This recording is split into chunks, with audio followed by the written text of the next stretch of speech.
Hey guys, what's good? I just finished like my Sunday morning family time, so we're about to go ahead and shoot this for you guys. Then I'm gonna go do some work and so on and so forth. And guess what? Guess what? Yesterday, remember I told you guys I was going to do some additional listings. It ended up paying off because usually when I spend a lot more money at a place, I try to get those items listed as quickly as possible so I can get as much of that money back as I can. And I went to one store and bought 28 items for about 11-ish dollars per pair. The other items I bought for like $5.34 a pair, which is what cost my $8.19 cost of goods on average for the trip.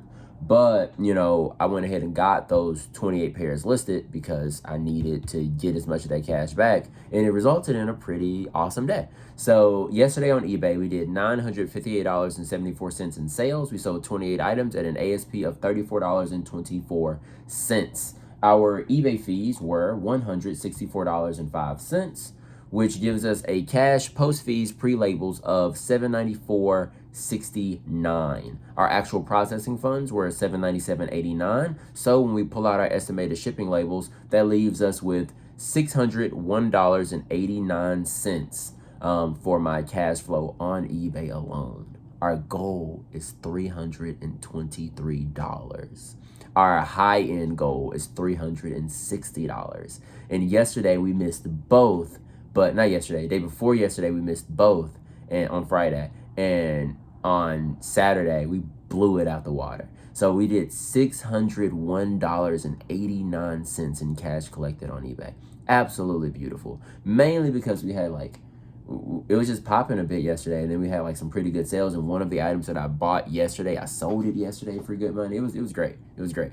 So DoorDash, on the other hand, was not good at all. So I think I'm learning that if I don't have the ability, because for sometimes they will lock the earn by time option, and it was locked yesterday. So I was like, okay, we haven't done earn by offer in a long time. And the reason why we don't do earn by offer is because our merchants usually have very, very long delays. So I decided, we haven't done it in a long time, but back in the day, we used to do okay on earn by time, on earn by offer. So let's see how it goes. It went horribly. So we did $36.32 because we got stuck in a Wendy's drive-thru for 40 minutes. And it was one of those drive-thrus where you can't actually pull out after you go into it. So there was no just unassign the order and leave. Like, we're just stuck in Wendy's drive-thru. Our active time was 2 hours and 36 minutes. Dasher time was 2 hours and 49 minutes. Active time means time on order. Dasher time means time from when I press the start now button to when I say we're done dashing. So our hourly rate based on that was $13.97 actively and $12.88 dasher time.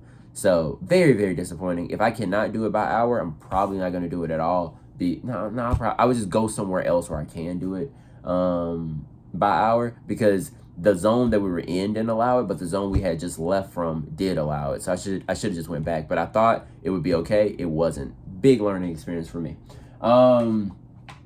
Number two. So I learned two things yesterday that I wanted to share with you guys. One, I wrote these down, so I'm just going to read them as I wrote them. Number one was, one category makes listing faster because you've listed that item before. What I mean by that, I'm guessing, is yesterday, a lot of those items from that 28 that I listed, many of those were already listed in my store over the last 2 or 3 weeks or so. So they didn't require nearly as much research as, for example, if I'm trying to list a Masters Tech polo shirt or something, right? Because I don't know Masters Tech very well. Or if I'm trying to list a the rollback or something like that, you know what I mean? Like those items, or the North Face Denali jacket, which I sold, by the way. I listed that thing and it sold in 6 hours, which was beautiful. We made $20+ profit on that pair. I think we bought it for $8-9 and we sold it for 32. So chef's kisses. I probably could have gotten more, but who cares? I don't sell clothing. But yeah, so because I don't have to spend as much time researching, I don't have to spend as much time rebuilding the title or anything of the sort, choosing specific keywords for that item. A lot of the items that I listed yesterday have already been listed in the store. So I could just go, all right, there's that item. Let's, and run through the listing very, very quickly. So that's one of the advantages of me focusing more. The more that I am focused, the more that I'll be able to just put up these listings even quicker, due to this item have already been listed in my store. I've already done the research. We just got to run it up again. Number two, I was listening to an Alex Hormozy video, and he mentioned how one of his biggest issues is acquisition.com is doing very, very well. They're crushing it. They're going well above his projections. Like he said, it's above his projections, but he just has this really, really strong desire to mess with stuff. He didn't say mess with stuff, but he said, but mess with stuff.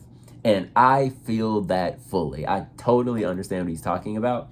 You see, the day before yesterday, when we did like $400 something in sales, I was thinking, man, you know, we could make an extra like 20% margin off top. You know, well, it wouldn't be 20% margin, but like we could raise our ASP by like 20% potentially if I just, you know, turn this off and adjust this and, you know, do all these little things. But what I was failing to understand is that I already had something that was working and it was working well above projections. So just like keep doing that. Like you don't have to do something different. You don't have to tweak it to make it work better. And as he said in that video, there are many times where good enough is good enough. You know, like I know that my internal makes me want to optimize things and think, well, maybe this can be done a little bit better, or maybe, you know, this can be even more profitable for us. But like, I am using a hypothetical where that change may result in a good result. It may not result in any change at all. It may result in a bad thing for me. And I don't know which one of those three is going to be. But what I do know is if I continue doing what I'm doing, I'm going to get the results that I'm getting. So it's so challenging. It's so challenging just to keep my hands out of stuff when I see opportunities to make even more money doing what we're doing. But like all I need to do truly is just continue doing what I'm doing and we'll be fine.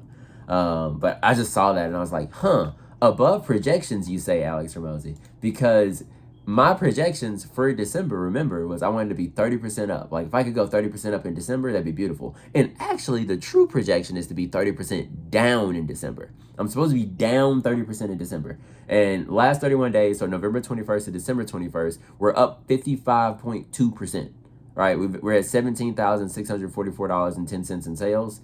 Quantity sold is 613. ASP is 2878. Net sales is just under 10,000, which would be higher than I've ever had this month. Higher than I've had this year, sorry. I think my highest this year was like 9,200 and we're at 9,718. So like way higher than projections, Isaiah. It's doing better than you wanted it to do. Why are you messing with stuff? Leave it alone. Don't touch it. Just put more items in there.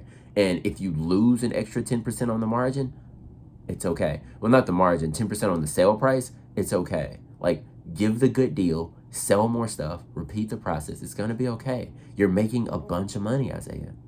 Just keep doing it. Just keep doing it. For December 1st to December 21st, we're up 42.4%. Again, supposed to be down 30% or at least up 30% or whatever, right? Like my best case scenario is up 30%. We're up 42.4% so far. And we have $7,228.87 in net sales, which is like higher than like almost every single month I've had over the last 5 months, 6 months, by a significant margin. You know, it's just, well, yeah, on track to be higher than all of them, if I'm not mistaken. I think I had a couple of months where I was at like 6K or so, in the 6s, maybe the low 7s. But by the end of this month, we might be at like 8.5, 9, 9.5, 10, who knows? It just depends on how the last 10 days go. So just get out your way, Isaiah, and you'll be fine, I swear. So talk to you soon. Peace.